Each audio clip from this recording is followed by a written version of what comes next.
Let's now talk about analysis, how to do stakeholder analysis. In the first part that I mentioned, you have to understand your one principle is to understand your stakeholder, identify them and understand them so that you will be able to properly plan out your engagement strategies. All right, so this is an important process. This is an important step to do to analyze your stakeholder.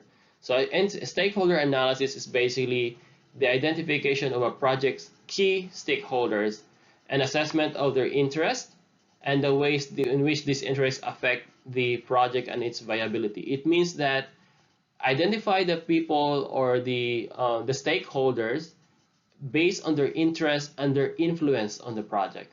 So how interested are they and how influential are they in the decision? So this is very important aspect. So why do we do this?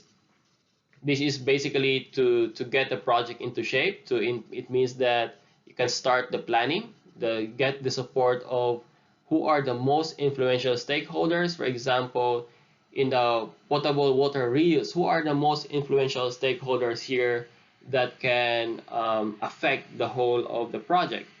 Or aside from the community, the most important ones would be the government, for example, or the council, who will help in the funding and locating the proper location. So these are some of the most important stakeholders as well, and it will improve the quality of their input. Then you can win resources when you analyze properly your stakeholders. The influential ones can help get more support. So if you see and if you identify who are these influential people, they can get support from other people, and now more people will be supportive of your project. So there will be more chances of success. It will build more understanding.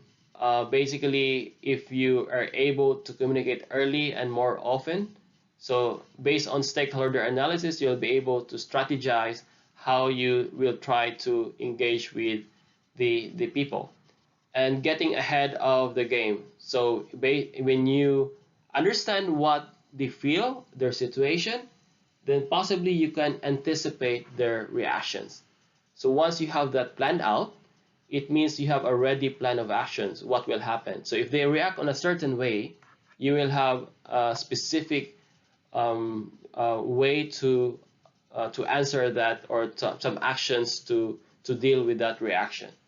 Okay, so this is the importance of doing the stakeholder analysis. So let's start with the different steps on doing the stakeholder analysis.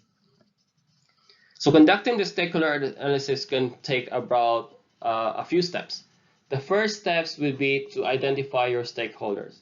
So this is important because, as I mentioned, you need to identify who are the most influential stakeholders and those who are interested in this project.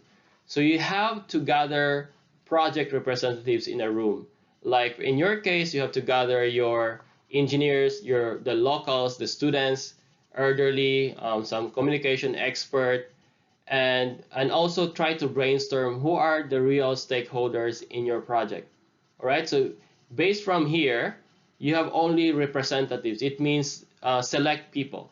You don't, you don't get all the people to come in because that's gonna be too many heads there. You have to get the representatives, like a head of or a representative of each group. So some engineers for technical ones, some local members or from council members, for example, from young people or elderly people, and try to explain and brainstorm the stakeholders. Who are they? So you can use a mind mapping, for example, style, or you can use stick it papers, and you can put there who are the potential stakeholders in different of this project.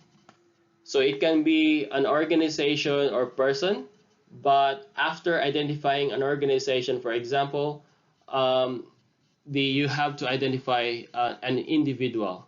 So if you have identified the water suppliers as a key stakeholder, then from the water suppliers, then you need to identify a specific individual of that water supplier. So it could be the CEO of that water supplier, or it could be a head engineer of that water supplier. You have to identify an individual, because we don't talk with organizations directly. We talk with representative, like individuals. So you can use sticky notes, and as I mentioned, use key individuals. So after you have identified your stakeholders, then you need to have a priority list. You need to prioritize them, identify them, and try to see who are in this organization have the power or influence, and how much is their interest level, and plot them in a matrix. So for example, we have identified several stakeholders. We have the government, some water bodies, the media, local community, education, and you can have a subgroup here for local community, the residents, the indigenous people, business owners, landowners are different stakeholders for the local community. And then for individual, you have to identify them. So for residents, of course, you identify as all the individual residents. For landowners, also individual. For media, you can have the journalist, you can have the CEO or engineers of water bodies, and the ministers or council members for the government. And then for each one, you have to put the level of interest. How much are they interested in your project? All right, so it could be the level of interest. The highest is 10, and the lowest is 1. The same way with influence. How influential are they in the project? So it could be that the interest of these people in the project for providing potable water are very high. They have been very interested, but their influence could be quite low. This is just an example, okay? This is a very rough example. So the influence could also be very high. It could be 9 or 10 here, because they are the ones providing the money or the source of fund. They also have the local community could have a very high influence, because they have a very active community, for example, and they are also very interested because they are the one who will consume the water. So these are the various levels of interest and influence. So once you have identified all your stakeholders in the table, then after that, you need to make a matrix, okay? So you have to plot the matrix based from your previous table. So you have to make this matrix, you have to make this graph here. The x-axis is level of interest, and the y-axis is level of influence. So I put here a few examples based on the table in the previous slide. For example, the residents have very high level of interest there at 8, and their influence is also quite high. The water bodies have very high interest, but their influence is at 5. So it depends really on how you see it and how you justify their role, and so you have to justify their role and why you put their interest to be in that level or their influence to be at that level. So once you have plotted this one, you replot this one ultimately to a matrix. This matrix was introduced by Mendeley, and he used this matrix to make a sort of strategy where to focus most of the efforts of your stakeholder engagement. So this matrix is in 4 quadrants. The y-axis is on power or influence. So the higher power or influence here. The interest is basically low to high here. So it's pretty much similar with this one, only that you don't use anymore the numbers. So in this case, you put 4 quadrants. So the middle one could be 5, depending on how you deal with it, but it's 5, it should be okay.